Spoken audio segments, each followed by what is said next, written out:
And we should be live, Nikki. I don't know if you want to go ahead and check for me, but we should definitely be live on Facebook now. Hello, everyone. Hello, hello, hello.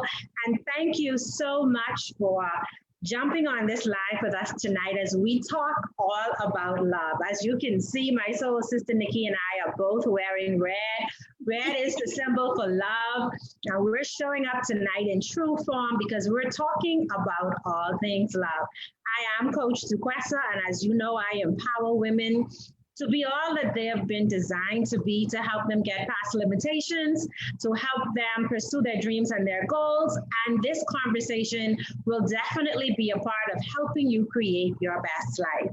I'm happy to introduce Nikki, and I'd like to ask her to tell us a little bit about herself and what she does.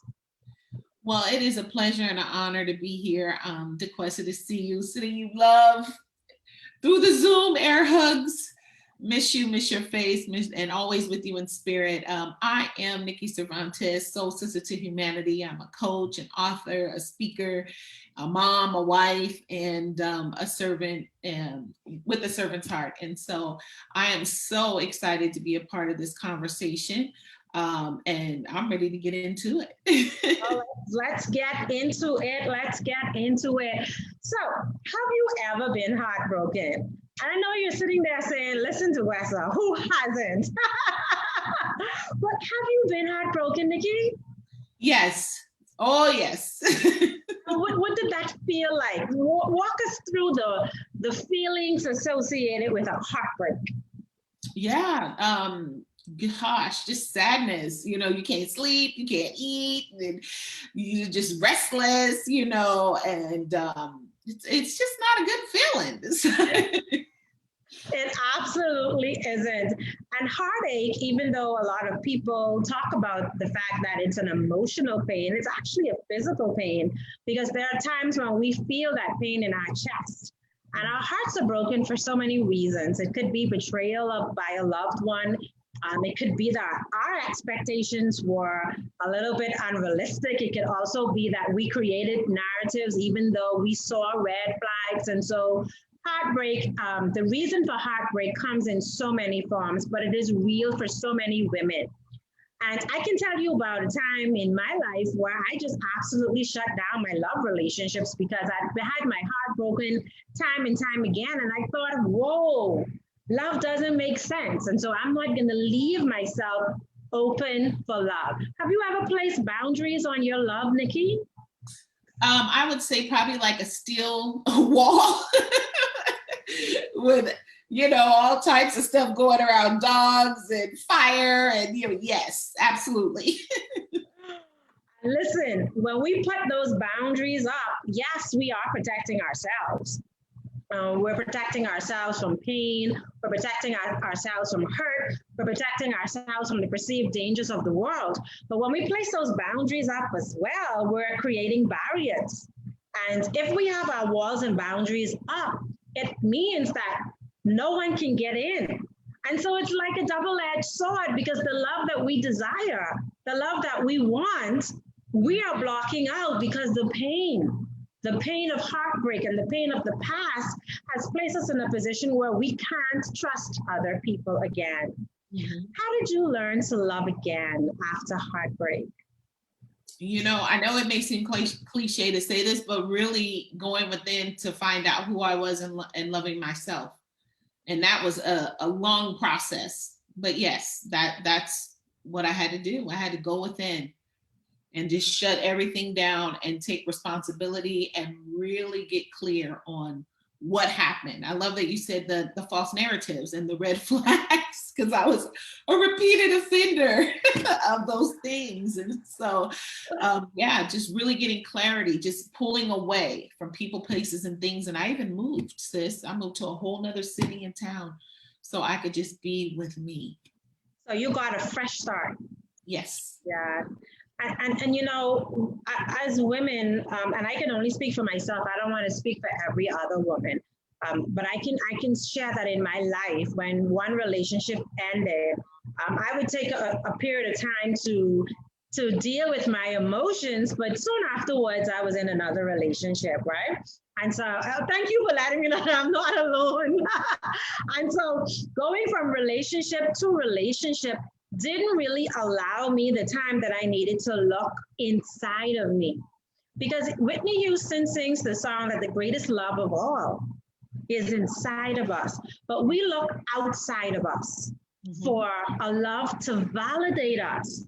And when that love that we desire so badly to validate us doesn't come, it adds more pain to our emotional heartbreak and our physical heartbreak, because we are reinforcing to ourselves that we're not enough, that we're not worthy, that we don't deserve a good love.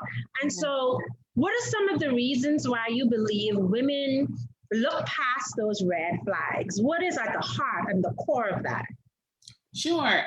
Well, I had a list. I had a list, and even when I met my husband, but the list was actually a realistic list. But initially, I had this list of all these things that I wanted this person to be, that was just completely so far removed from reality. And the bottom line is that I didn't want to be alone. So I continued to just settle, because I'm like, well, this list is just, okay, well, I'll just go ahead and just settle for this. And so I don't want to be alone. I wanted company. I wanted to be able to create memories, to create a life, to create a family, and just be with someone, and not necessarily in intimacy and with sexual intimacy, but just to be with someone, to laugh, to cry, just to have that companionship.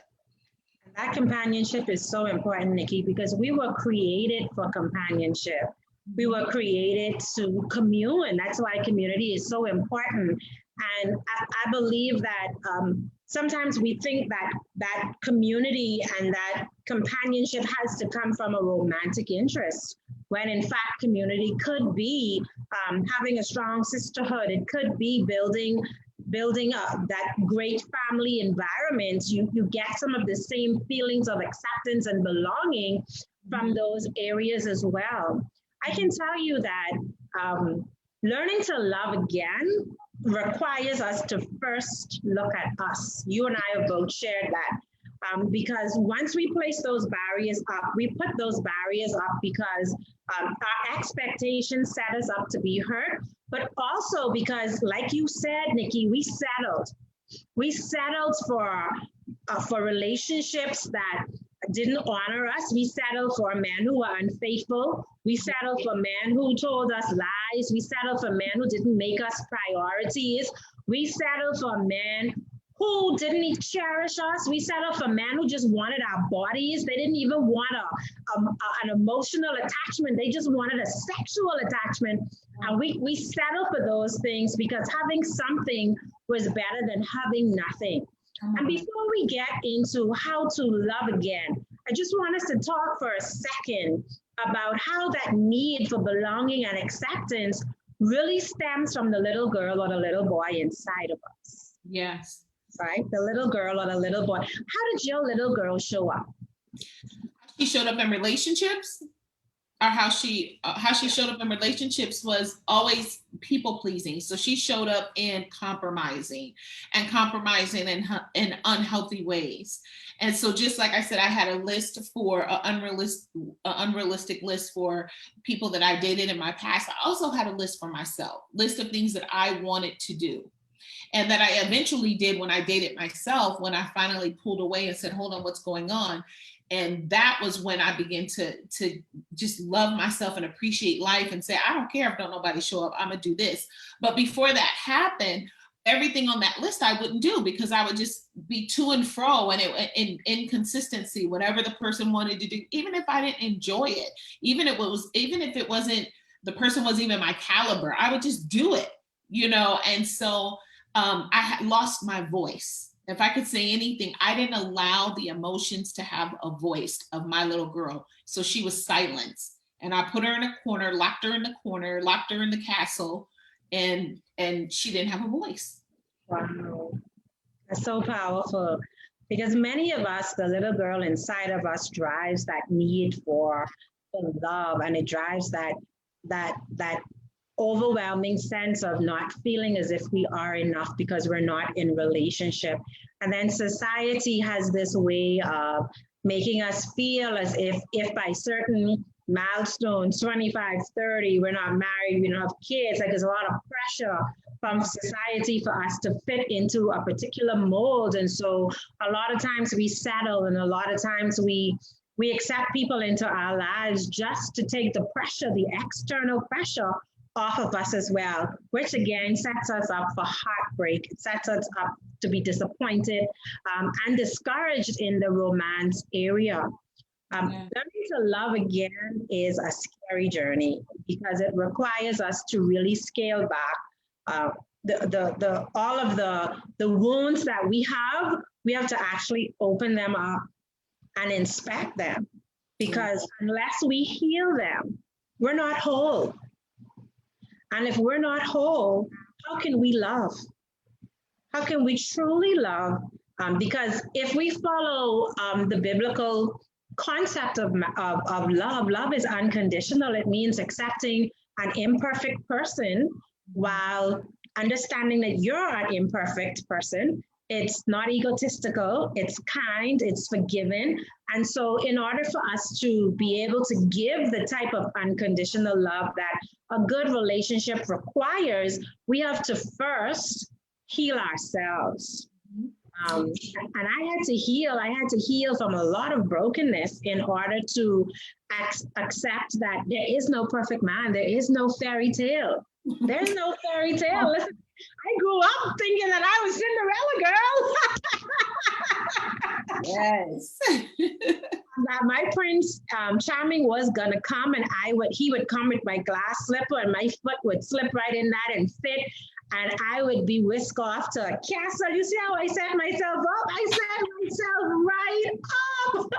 You got the happily ever after with the ribbon at the end. And so the happily ever after did not come. And so peeling back the layers and learning how to love again is understanding as well what some of our triggers are, all right? And so as you and your now husband began the romance of getting to know each other, the dance of learning Nikki, learning Anthony, understanding, being acceptance before even getting to the place of marriage. Tell us about that journey where you were able to be vulnerable again. How did you love again? Ooh, girl, that was like a bumpy ride, you know, for Anthony. He was a praying brother, okay? But I think God has such a sense of humor, because he knows our heart, and he knows what makes us feel safe, right? And safety was high on my list. And so as I began to date myself, you know, I would take myself to plays, I would go to concerts, I would go out to dinner. And so I had a sense of awareness, like, okay, this is what I like to do, and it's okay to do these things. Yeah. So when he came alongside, he was my friend, and he worked with me. So we did those things as friends. So we would go and have lunch and go and listen to music and all these different things. And so it was easy for me to put my guard down because he was my friend. He wasn't a threat. You know, he even became my prayer partner. So that was wonderful too. So then as we moved from friends into dating, then it definitely, I had some reservations, and I always had to remind myself, and he would tell me, so what is it that you're thinking to put me back? You know, not in a story from what happened before, but stay present here with me, you know. And even now, that's something, he's like, we're on the same team. We have a keyword, washing machine, like, hey, stop it. Don't rinse again. Stop, you know, and so, to get back together, to get centered, to get present. And so, and it still continues to be a journey, sis. I can't say, and then everything worked. It's, you know, right? You know, it's every day. This is a job that I get the honor, the privilege to serve him. He serves me, but baby, it's a journey. Glad you brought that up, because I want to dispel the myth, because it is absolutely a myth that relationships aren't work. Relationships are work. It requires each person to think of the other, to understand the other. It requires compromise. In difficult moments, like you say, you have to have that signal that says, stop the washing machine, right? So when you say that, you know that, okay, we're spiraling or we're going Yes. around and around. And for some reason, a lot of people believe that love isn't work, but love is a lot of work. And so learning to love again requires you to see the brokenness in the other person and with humility help them to become the greatest person that they could be, but Yeah. not by force, by Yeah. them actually wanting to make adjustments for the relationship, because we can't force people to love us. That's a recipe for disaster. Yes. You know, I can tell you, even with dating, my husband, before we got married, my husband in conflict, he shuts down. In conflict, he has to go. He does not sit and have a conversation when he is upset. And early in our relationship, it really used to trigger me. It used to bother me a lot because I'm a talker, I'm a nurturer. I want to work through this situation, but he wants to shut down, go away, think about it, and then come back. And I'm going to tell you, I'm going to be completely honest and say, I still struggle with that sometimes. And I have to remind myself that his method of coping, his method of processing is he has to come to a place of understanding, acceptance, and solution so that when he comes back to the table, we can now have a two-way exchange instead of me just railroading him because I'm a talker and I'm not getting anything. And learning that and accepting that has been a major challenge for me personally in our relationship. And I started to question, how do you love someone who walks away when you're in conflict? I had to really ask myself that. And then I had to switch that question and say, how could you not love the person who is responding in a manner that's comfortable for him? Right. Right? Accept that he needs some time to process it and come back. Now, I'll tell you, he's gotten better. Like, he's over there and he's like, you talking about my business. But he's gotten better at dealing with conflict. So back in the day, it was, I'm gone. But now today, we can actually dialogue and have a conversation unless it's like a real heated situation. Right. He has to leave and come back to the conversation. So learning to love again is recognizing that love is work. Yes. Love is work. And if we're going to be in love relationships with boundaries that prevent people from being human, yes, and from really showing who they are, then that's a recipe for disaster, because our responsibility is to see who they are and then choose. Right. If we want to take the vulnerable risk with that person. Do you agree? I do. And one point I wanted to just piggyback on what you said, because I'm reading this series on peace, right? It's by Joyce Myers. And I'm like, oh God, here we go. Because, you know, when God gives you a good whooping, like I try to tell you, now I'm gonna tell you again. And it's to your very point. One of the chapters is on marriage, and she said straight what you said. Just because someone does not process the way you do, you have to be able to take a step back and respect that. And everything that you said was the reverse for me and Anthony. I'm the one who wants to walk away. He's the one that wants to talk. And it was very difficult for him in the beginning because he didn't understand. And exactly, that's why I was laughing, exactly the same way. And so she was saying that, and I used to have the candid knack to think like, you should be thinking like me. This clearly is the solution, you know. So, she brought up the scripture that you did, you know, in Corinthians, like if we're loving someone, then we're not judging them. We're seeing them for who they are and respecting the fact that this is how they process. That's why you fell in love in the first place, well, because of who they were. Now all of a sudden you want to flip the script and make them like you know, that's not cool, you know. And so some days are easier than others, you know, just like you said, and continue to learn and grow. Absolutely. And thank you so much, Nikki, for sharing it. I see Coach Tara is saying that love is definitely work. And so she is in agreement with us that love is definitely work. And so how to love again? So we spoke about the fact that you need to date yourself. You need to get to know who you are, what you are about, your core values. You need to know what your non-negotiables are. Secondly, after you've dated yourself, take yourself out like Nikki did. Go to a restaurant, hang out by yourself, read a book, go to the park, go to the beach, explore what you love. And then once you've dated yourself and you have a stronger sense of who you are, it's now time for you to build a friendship. We go from meeting someone straight into a relationship.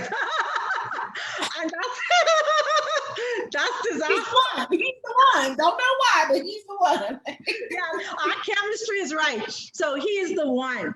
But building that friendship is so important, Nikki.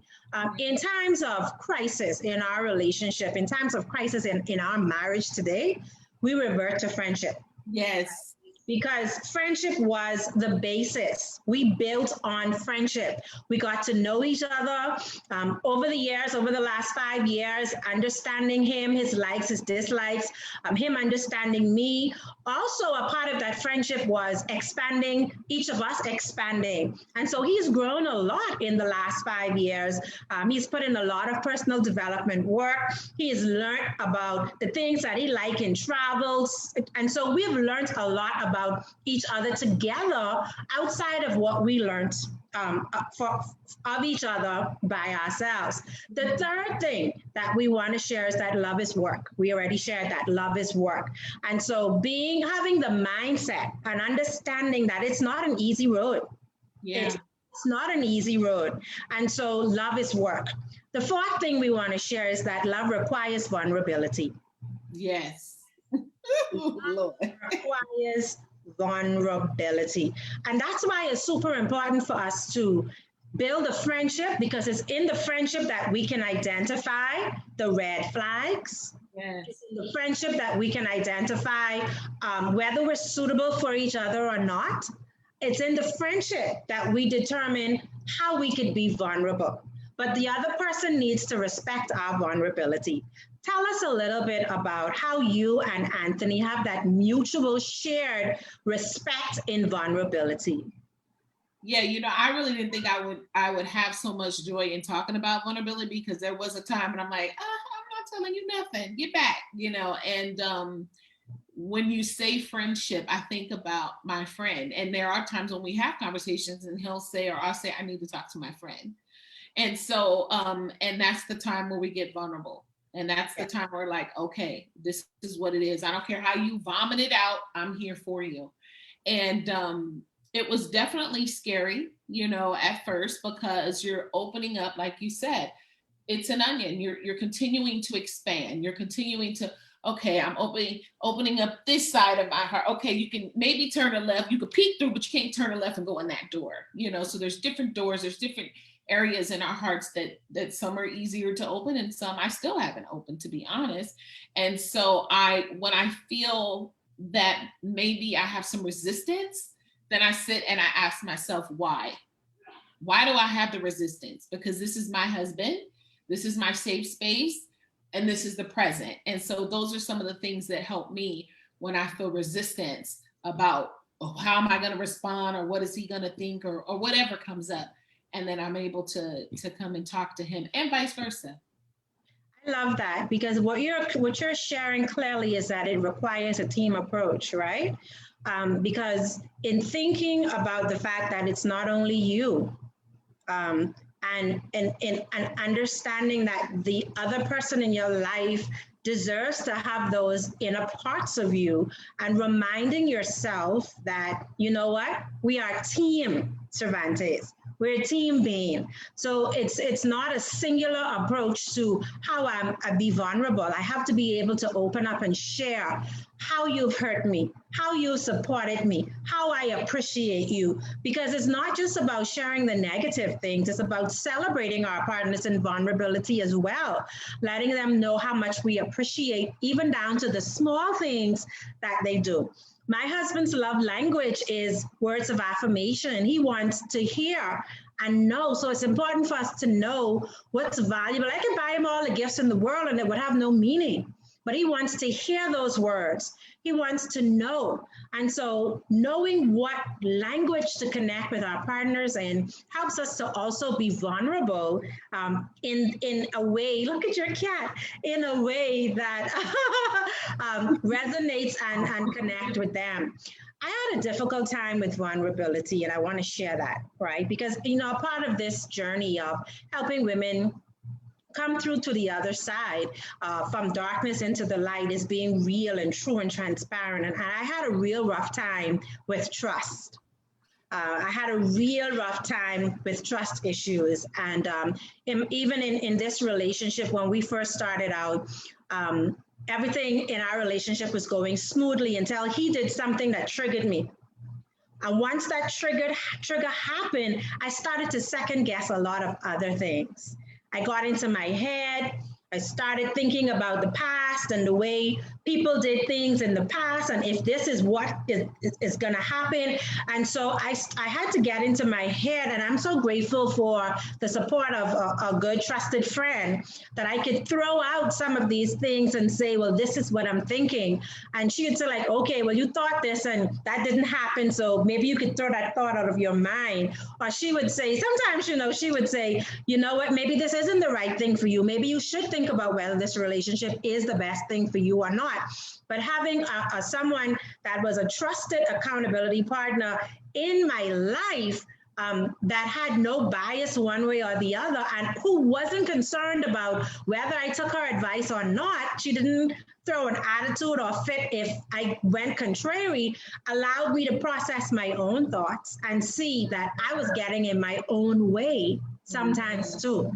So we have to recognize when we're getting in our own way and when our old behaviors are causing, or when things trigger us and cause us to reflect on the past, and then we allow that to impact today. Did you experience that? Yes, I don't know if that's an ED. So I think this morning, there was an incident. And then Anthony, I mean, you mentioned your husband being in the work and, and with prayer and all of this, with Anthony too. So sometimes it kind of, I think it's like a boomerang, he's like, what's coming up for you? And I'm like, what's coming up for me? Just back up, just wait a minute. Can we just stop? You going in and facilitating, a whole process. Wait a minute, and it's often because I look at a situation and I've always had the role, even as a kid, of being a detective. And so, and even going into the profession of social work, I was an emergency response investigator. So it was my job to find stuff, And so I do that. I do that with people. And because I have a keen sense of discernment and awareness, then I'm like, no, this is what's happening, and that's it. So again, with him, he'll just say, okay, listen, what's really going on? And like you said, it's always a story. It's a feeling, and then I'm on a train, and the fear is I'm going on the train, and and it's like, okay, well, let's just slow the train down. Yes. Let's get present. It's me. It's not the situation. Yes. And that's the reality. Like, while we work through the situations of our past and the experiences of our past, they're still with us. We manage them. We learn how to release and manage them, but that doesn't mean that they don't come up again. So learning to love again and being comfortable loving again is understanding that there are going to be times when your triggers will cause you to become Sherlock Holmes. And you will look and dig for things that may or may not be there. My Grammy always told me, be careful what you look for. Yeah. Because I hope you could deal with it when you find it, right? Yeah. And so I'm learning to work with my trust issues. I'm learning to work with my triggers. Yeah. Nikki, I'm going to tell you this story. We're getting into the wrap up, but I'm going to tell you this story about how I dated this guy for an entire year. I dated this guy. We did so many of the things that you and I talked about. We built a friendship. We got to know each other well. For an entire year, Nikki, I dated this guy. But it just there were periods between the good periods, the bad periods. So sometimes during the year, I just had this sense that something ain't right. Like something just isn't right. Like every Sunday, for instance, like he would be like, "Oh, this is my Sabbath, so I'm gonna rest today. And you may not hear from me as much because it's my Sabbath." And I'm like, okay, but that's a little weird. But anyway, I accepted that for a little while. And I was like, this just ain't making no sense. So like along the journey, there were things that didn't connect. Yeah. And so I broke it off maybe 3 times. And on the third occasion of breaking it off, I was sitting down in my hairdresser's salon having this conversation with my hairdresser. And she was like, boy, but you and this guy saw, because she was my really good friend, And she was like, it sounds like this guy was the one. And I said, girl, I had to let him go because I'm not sure. I'm getting inconsistent messages. And she said, man, show me a picture of him because let me see this chemistry. I opened my phone, Nikki, and I showed her the picture of me and this guy. And she could not believe it. She said, get out of here. She didn't use those words. She used some obscene language. She said, that's my first cousin's husband. I was like, what? Nikki, listen to me. When I tell you, I worked in corporate Bahamas at that time. When I got home, this guy used to be parked outside my gate.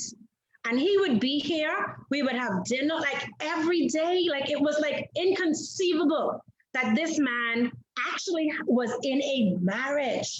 Wow. We had date night every Saturday. We went out. He opened doors. He carried my purse. We went dancing. It wasn't like this was a hidden thing. So when she said, this is my first cousin's husband, I said, you're lying. It's impossible. But anyway, it got to a place where his wife and I had a conversation. Yeah. And she explained to me that, sometimes he would be at home and she would hear him in his den and he would be on the phone for extended periods of time. But he's on the phone talking to me, and I'm like, sister girl, like, are you for real? So she also said that every Saturday he told her that he had jobs that he was going out to do.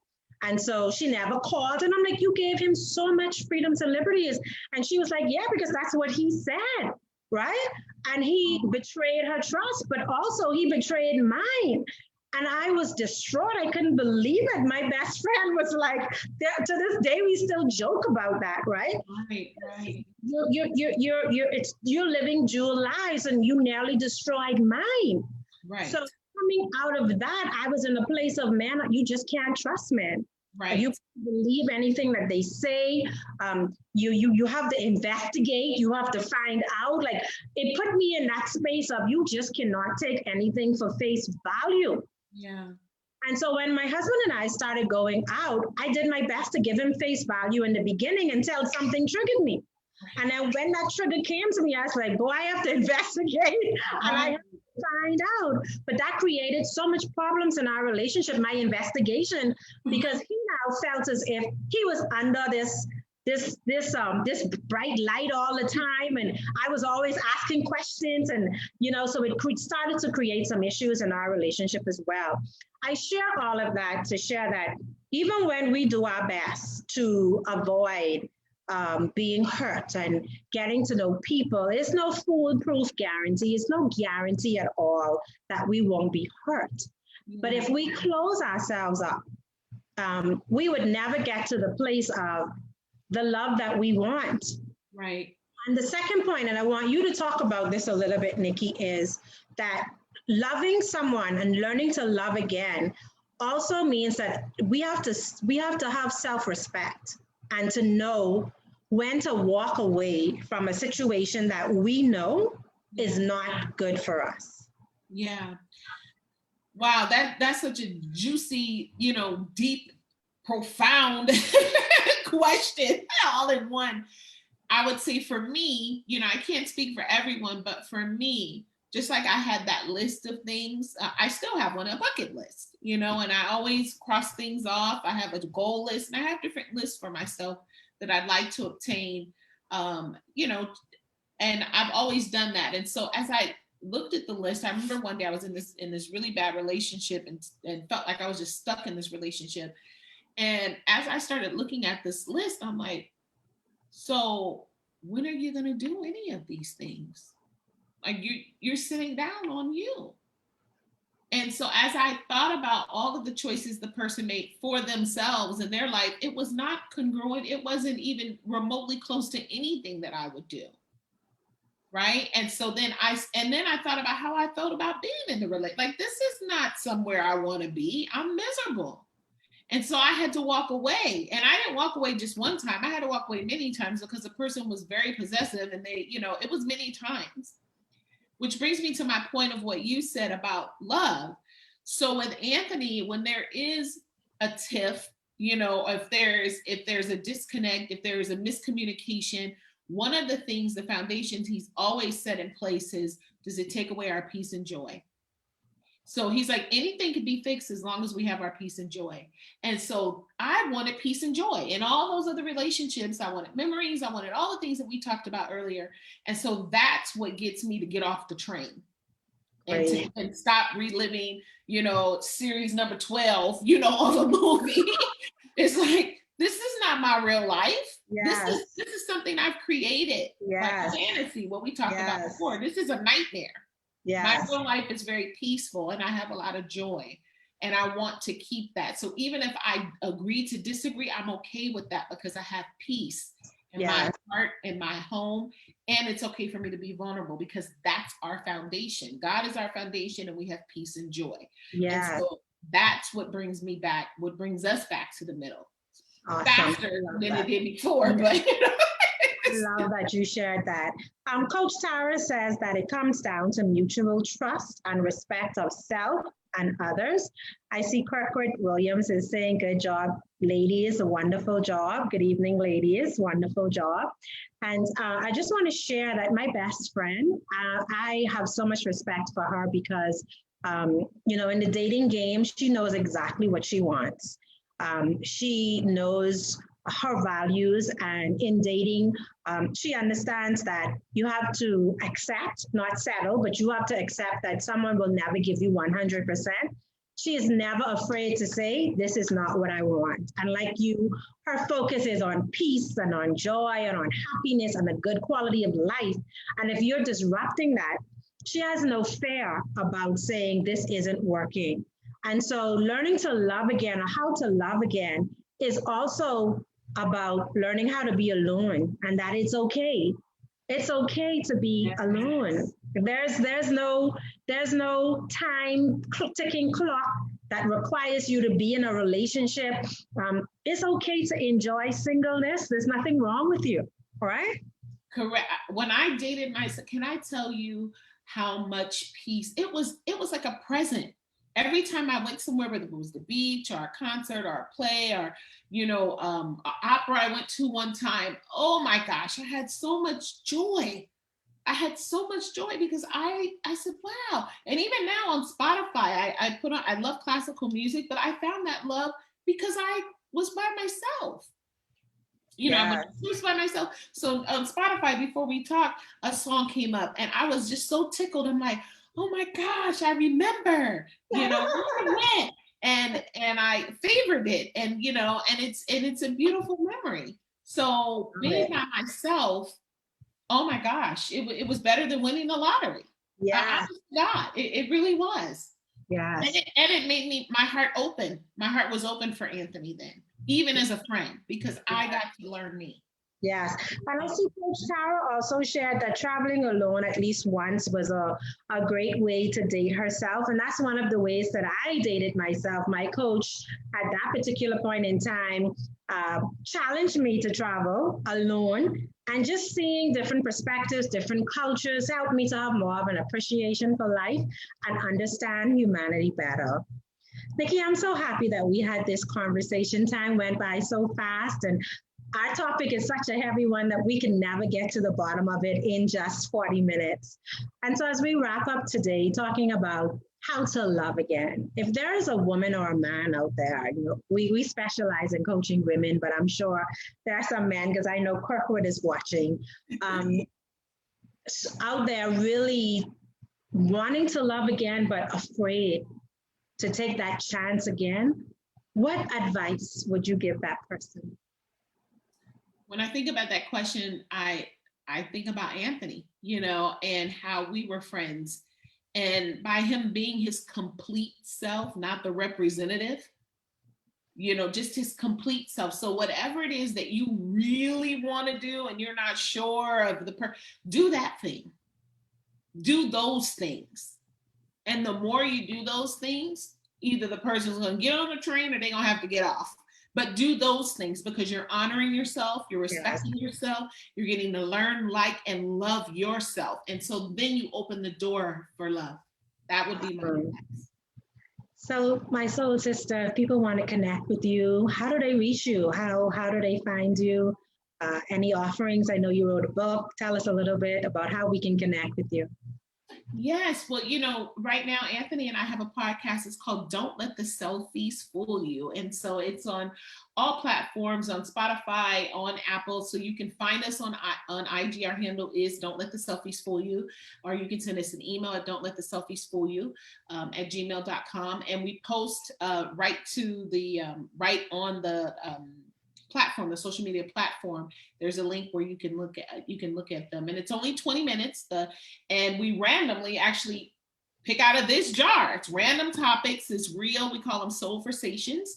It's real. It's raw. We're 20 minutes in and out. You hear his point of view, and you hear my point of view, and we come together and give some soul work that we do right on the show, and then we assign it and check in on Instagram through the week. Yeah, and I love and a book to follow in the third quarter. Great. So I love the podcast. I've been following it. I love the conversations. I love the vulnerability and realness in those conversations for a married couple and the advice that you give and share. So thank you so much for opening up your hearts and your world for other people to glean from and learn. And so, guys, remember to go over and check out the podcast. I'll be sure to put the link beneath this live. And hey, listen, if you're looking to build your foundation, rock solid foundation, be sure to check out the Sister Stand Tall and Soar program launching on March 2nd. Go over to dequestadean.com. All the details are there. And by joining this program, as a result of the program, you're going to be able to create such an unshakable foundation and know what your values are, what you want to achieve in life, understand the steps that you need to take to heal so that you can become whole and healthy and ready for all that life has to offer you. Thank you again for joining us. We're so appreciative of your time. Thank you for being such a wonderful audience. We just want to say thanks to Paulette, Talitha. We want to say thank you to Tuti, Tara, Catherine. Hey, Catherine, thank you for joining. We want to say thanks to Kirkwood. We're also thanking Baptist Bible Church for watching. Hey, Paulette Williams, thank you for being here.